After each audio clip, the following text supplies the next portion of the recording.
Welcome to Dig Deep, the mining podcast. In this podcast, we go deep into mining news, hot topics, and live interviews with mining professionals and leading figures in the mining industry. Introducing your host, Rob Tyson, founder and director of Mining International and Mining International Executive, a leading global mining recruitment and headhunting agency.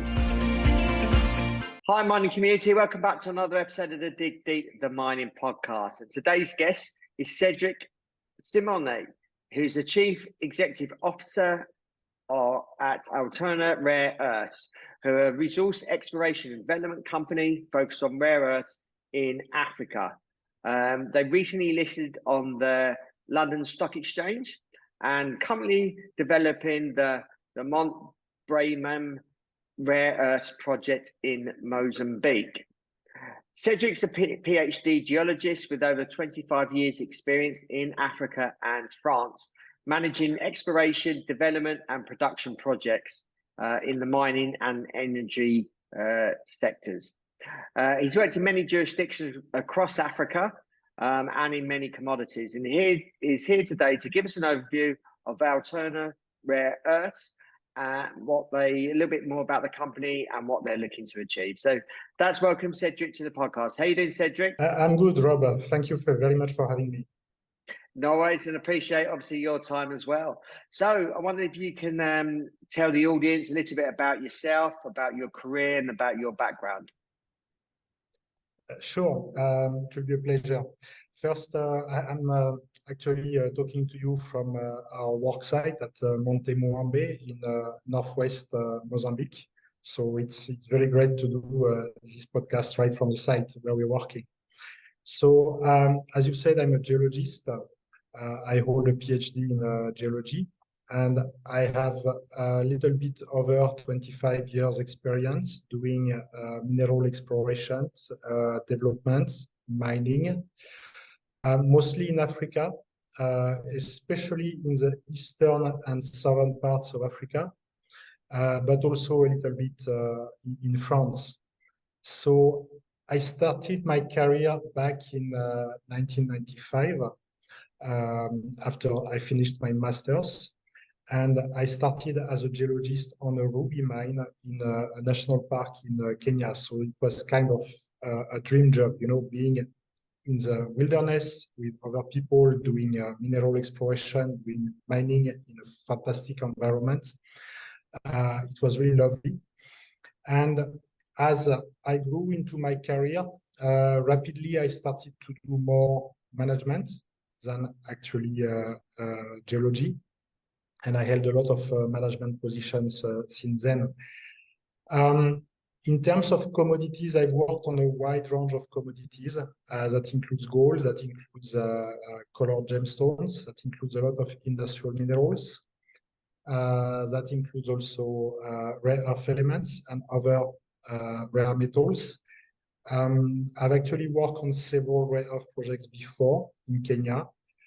We've got some carbonatites there in Kenya with rare earths, including some world-class deposits, such as the Mrima carbonatite. And in terms of types of roles, I've had quite a lot of variety. So I think I've covered everything from exploration geology, mine geology, whether in open pits or underground.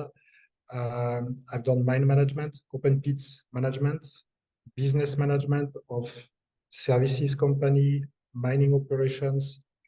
I've worked also on environmental issues. So the thing I like with my career, the advantage I'm getting from so much variety, is that when I look at a project like, for example, right now, Monte Muambe, I have a very high level view on the project. And right from this early stage where we are still doing exploration, I can put into the equation the mining aspects, the environmental aspects, the marketing aspects, the commercial aspects, the funding aspects. So it helps me a lot to see what is viable, what is not viable, how we are going to work with the project. Okay, great. I wonder if you could just tell our audience a little about Altona Rare Earths, a little bit about the company. All right. So Altona Rare Earths is a resource exploration and development company.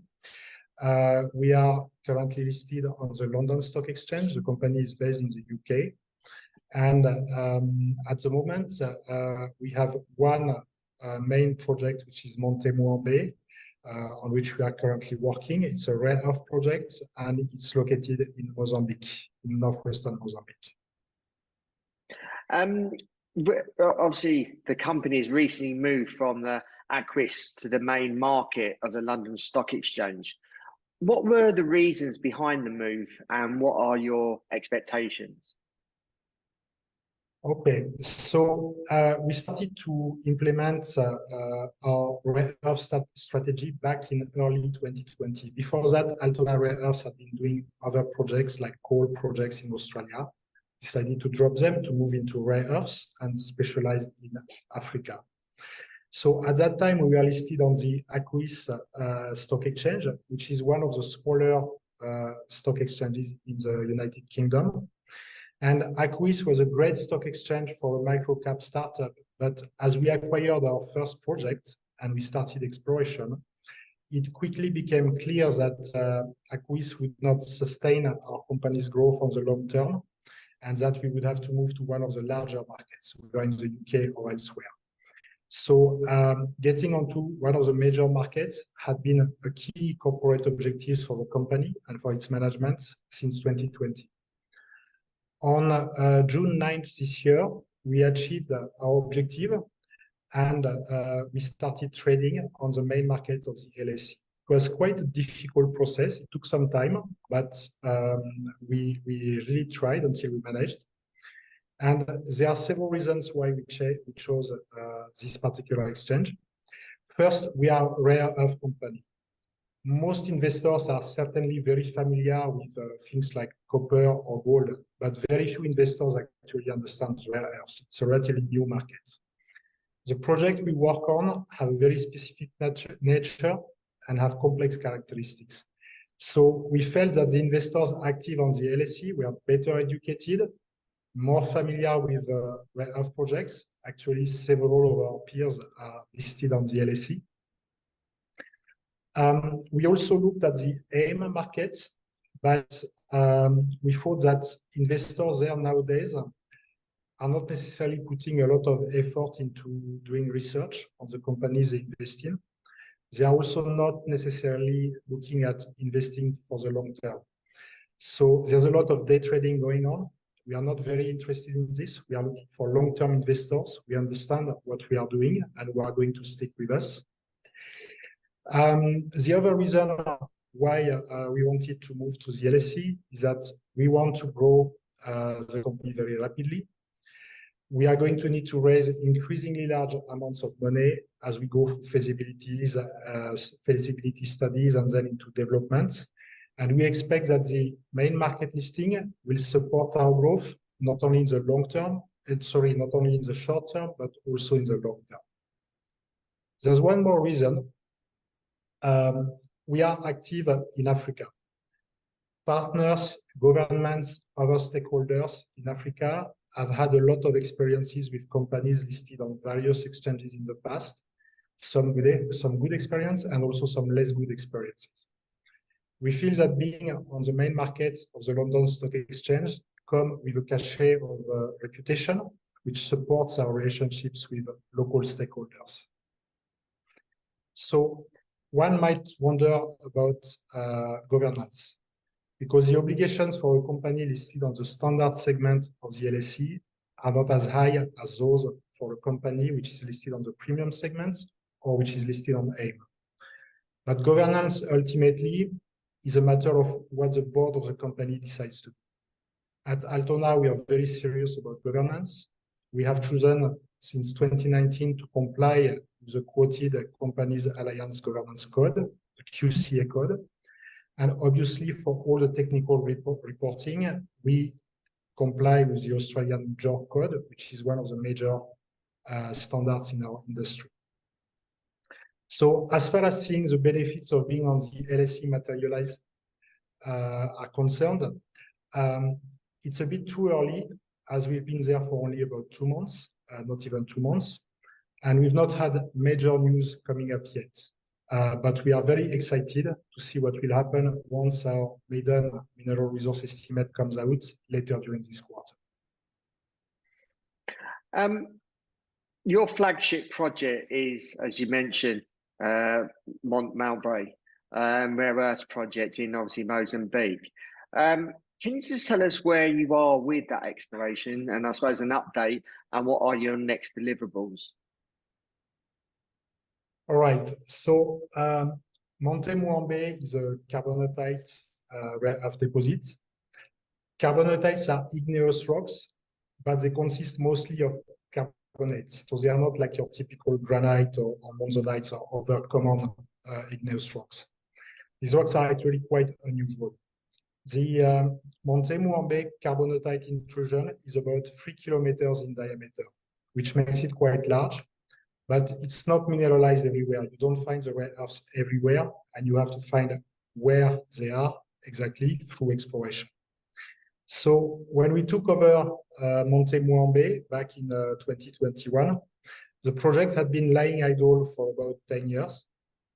Other companies had done exploration at Monte Muambe previously for fluorspar or fluorite, which is an industrial mineral. And in the course of this exploration, they had encountered rare earth occurrences, but nobody at the time really knew what could be the potential of these occurrences. They were good grades, but nobody knew what would be the volume. So since August 2021, we've done 2 drilling campaigns totaling over 7,000 meters. We've done both diamond drilling and reverse circulation drilling. And we've been able to delineate 2 significant ore bodies so far. We call them Target 1 and Target 4. Target 1 is the largest. The ore body is the largest. It's about 600 meters long, 30 to 70 meters thick. And we've followed it down to over 100 meters below the surface. So it's quite chunky. It's very well defined. One thing we've noted is that we have 2 types of ore at Monte Muambe. We have what we call low-grade ore, which is between 0.5 and 1% TREO. TREO stands for total rare earth oxide. It's a measure of all the rare earth elements combined contained in the rock. So this low-grade ore is between 0.5 and 1% TREO. It also has some niobium. And on the other hand, we have the high-grade ore, which is in average 2.5% TREO, which is quite good, and no niobium. So in August last year, we published the first exploration target estimate for the project. So for those who are not familiar, an exploration target is some sort of estimation of potential. It's not a resource estimate. You do that when you don't have yet enough data or data of a sufficient standards to do a resource estimate. So back in August last year, we were not yet ready for a resource estimate, but we were able to do an exploration target. And if you want to look at the complete figures, you can go back to the website and the RNSs. But the important part on which I insist of this estimate was the high-grade zone, this high-grade ore I've just been describing. So these high-grade zones ranged in size from 6.5 to 11.5 million tons. And the grades were between 2.4 and 2.5% TREO. And this was very interesting for us. So after we completed the estimate, we continued drilling, focusing on this high-grade ore on Target 1, along strike and also at depth. We have now received all the assay results from last year's drilling. We have hired a very reputable geological consultancy company called Snowden Optiro, and they are busy preparing our maiden JORC mineral resource estimate, as well as a scoping study. We think, that's my opinion, that the mineral resource estimate is going to come around 20 million tons at 2.5% plus minus TREO. And when we compare this with our peers, we can see that this is already sufficient to do a mining operation in terms of size, in terms of grade. Of course, there are many other parameters that will come into play, but it's a very, very good start. So the work on the scoping study is ongoing. That includes the mineral resource estimate. That includes also some metallurgy, which is currently being done in Australia. That includes some basic mine and process design. That includes some initial financial projections. The scoping study is going to give us a first pass look at the viability of the project, and it should be out later during this quarter. This is our immediate deliverable, so we are focusing all our energy on this. And upon completion of this deliverable, we are under an earn-in agreement for Monte Muambe, so our ownership of Monte Muambe will increase to 51%. Immediately after this, we will embark on the pre-feasibility study, as well as applications for a mining concession and for land rights. So as you can see, it's going to be a very busy 2023 for us at Monte Muambe with a lot of news flow. Obviously, before settling on this Monte Muambe project, the company reviewed a number of possible acquisitions in Malawi and Uganda in particular. Is Altona still looking for other possible projects out there? Altona's initial strategy was always to be a multi-assets company, specialized on rare earths, specialized in Africa, but different assets. Since we secured the Monte Muambe project, we've been focusing a lot on proving this project. We absolutely love this project. We think it's a great asset, which is suitable for short-term development. So we put a lot of energy into it. But at the same time, we are based in Africa. I am based between Mozambique and Kenya and Ethiopia. We have the knowledge of the geology of the continent. We have networks. We are in an excellent position to find new rare earth opportunities. And also in terms of strategy for the company, it's always a good thing to have projects in different jurisdictions in order to manage various country-specific risks. So in Africa, you can find rare earth deposits in different geological contexts, in different geological environments. As we have said, Monte Muambe is a carbonatite. It's one type of deposit. Carbonatite deposits are quite large. They're made of hard rocks, so the processing is a bit complex, but the grades are high. Then you have other types of deposits like ionic clay deposits. Ionic clay deposits are relatively new, as they have started to be developed in China about 40 years ago. So ionic clay deposits are easier to mine because you're just mining the clay at the surface of the ground, but the grades are much lower. And then you also have deposits like hydrothermal deposits or vein deposits, which can be relatively small, like small gold veins, but high grade.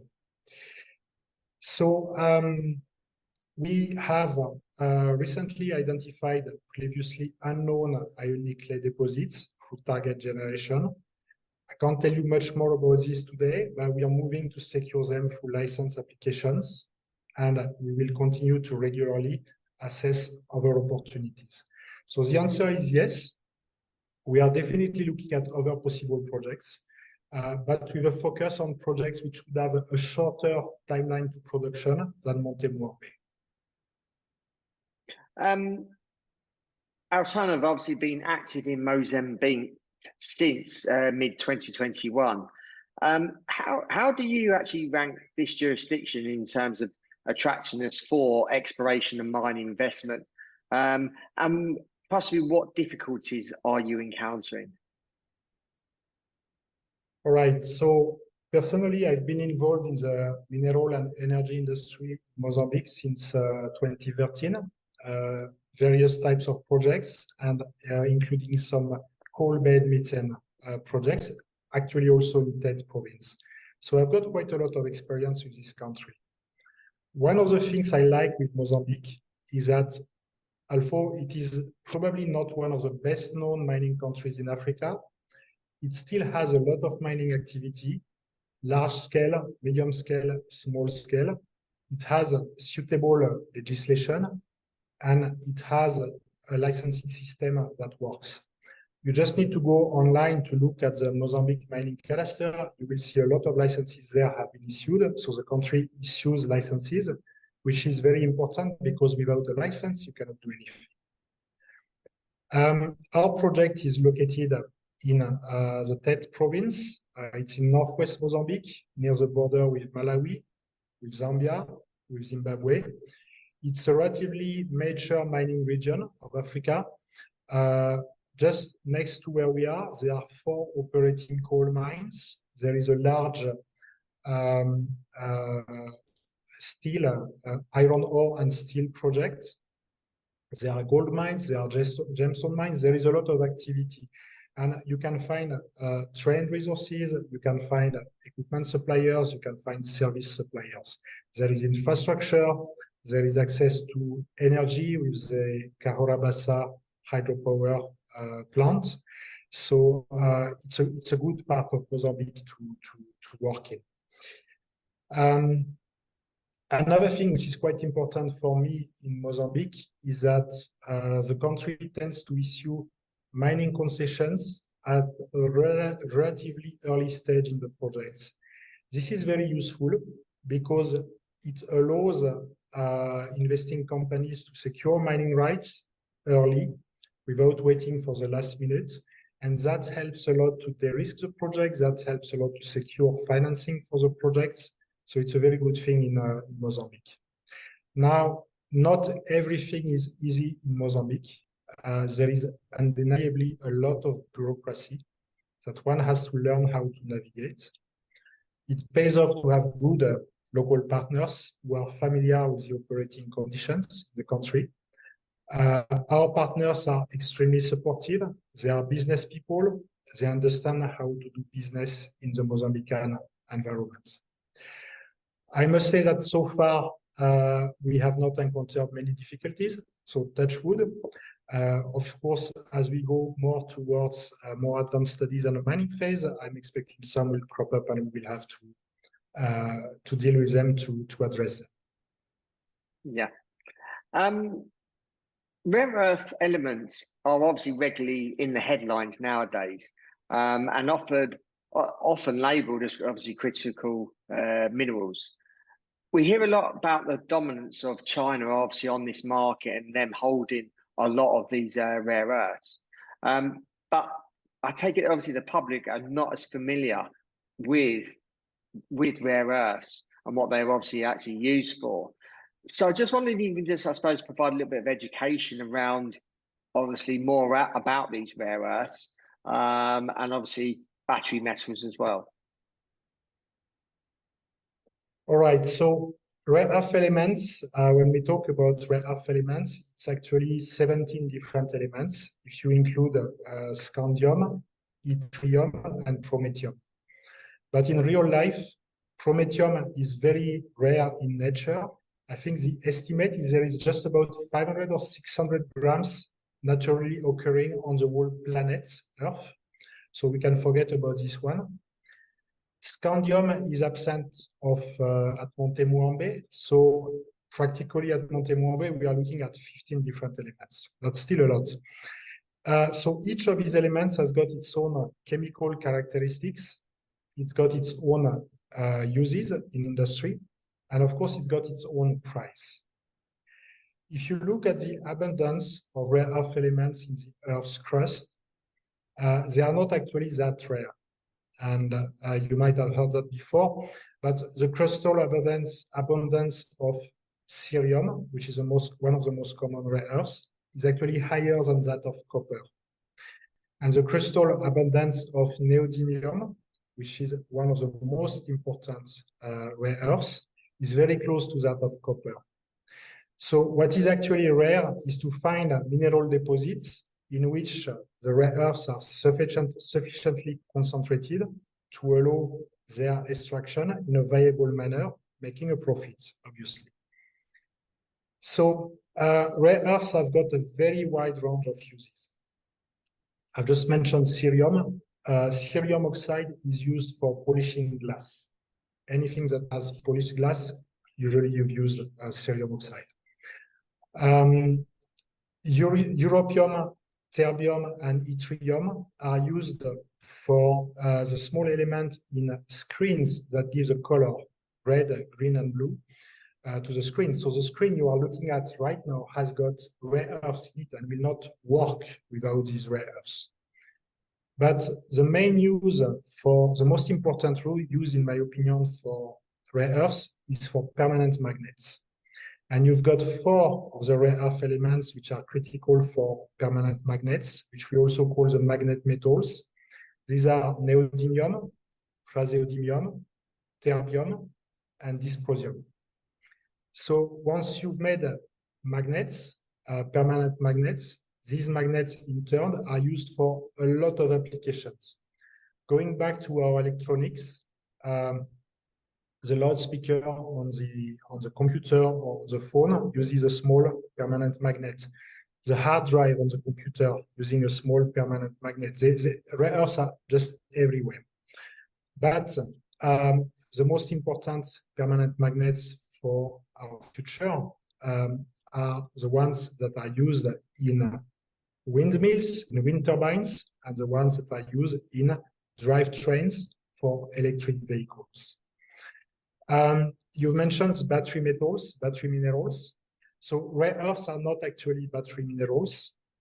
Rare earths through the magnets are used to produce electricity through wind turbines, and they are used to turn this electricity into motion through motors, electric drivetrains. Battery minerals like lithium, graphite, cobalt are somewhere in the middle to store electricity. So we are at the beginning and the end of the chain. Battery minerals are in the middle. By volume, permanent magnets represent about 50% of the global rare earth consumption. But by value, it's 95%. Most of the value is for the rare earths used in permanent magnets. And at Monte Muambe, these magnet metals are present, especially neodymium and praseodymium. And if you look at the current price of these elements, and if you look at the grade that we already have from the samples we've analyzed, about 90% of the contained metal value is for the magnet metals at Monte Muambe. The other rare earth elements represent just 10%.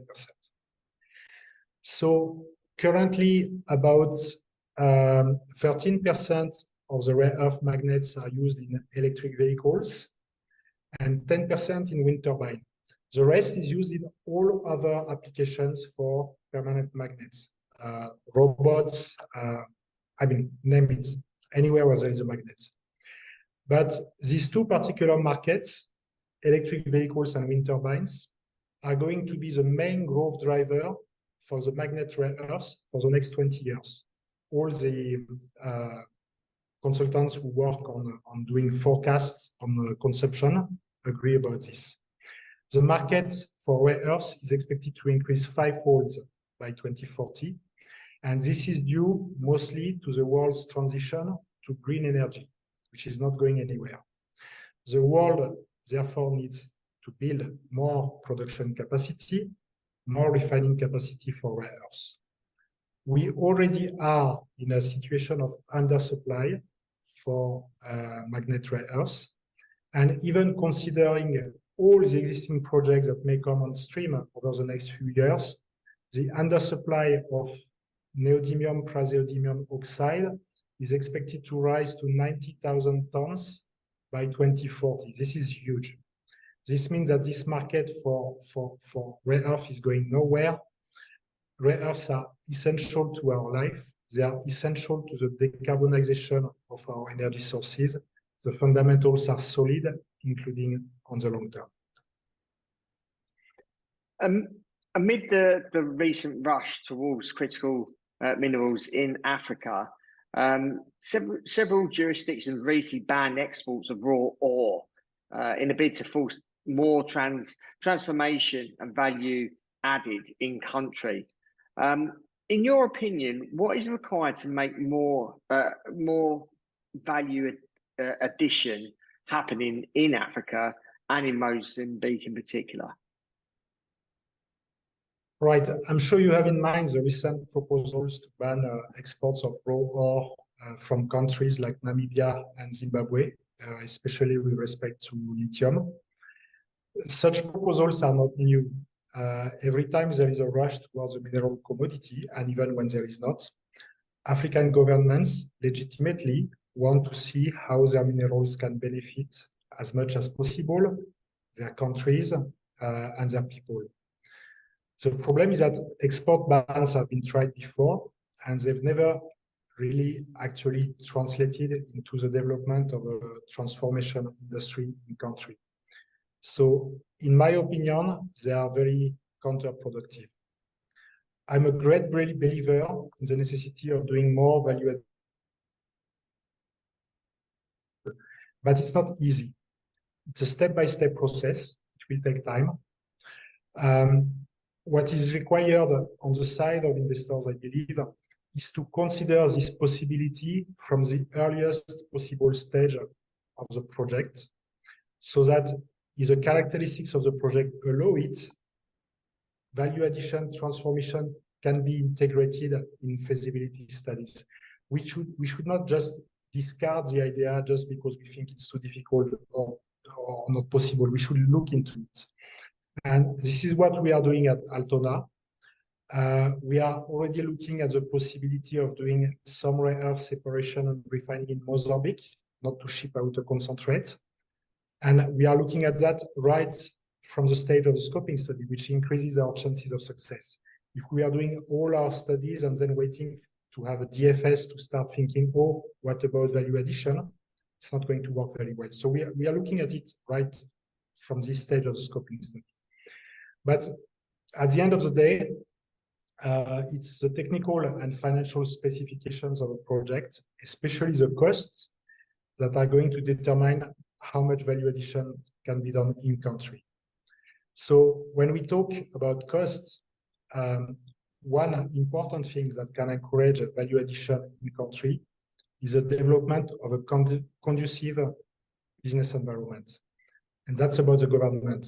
So I'm not necessarily talking about tax incentives, which is the first thing people have in mind. I'm talking about just removing the hurdles. If African governments can remove hurdles that go into the way of doing value addition, it will make it a lot easier. We've talked before about bureaucracy. In Mozambique, that is an issue. Simplifying business processes, making them shorter, takes less time. This will help a lot. Of course, you can look at other ways of improving the business environment, like improving infrastructures, improving access to energy, to water, and so on. So this, on the part of the governments, requires consultation, because governments are not necessarily familiar with what investors need. It requires engagement with the people who are actually going to make investment decisions and to implement these projects.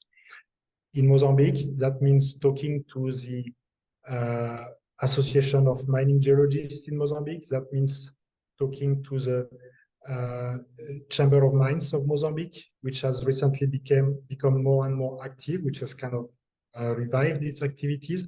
And I believe this will be very productive, a lot more productive than banning exports of minerals.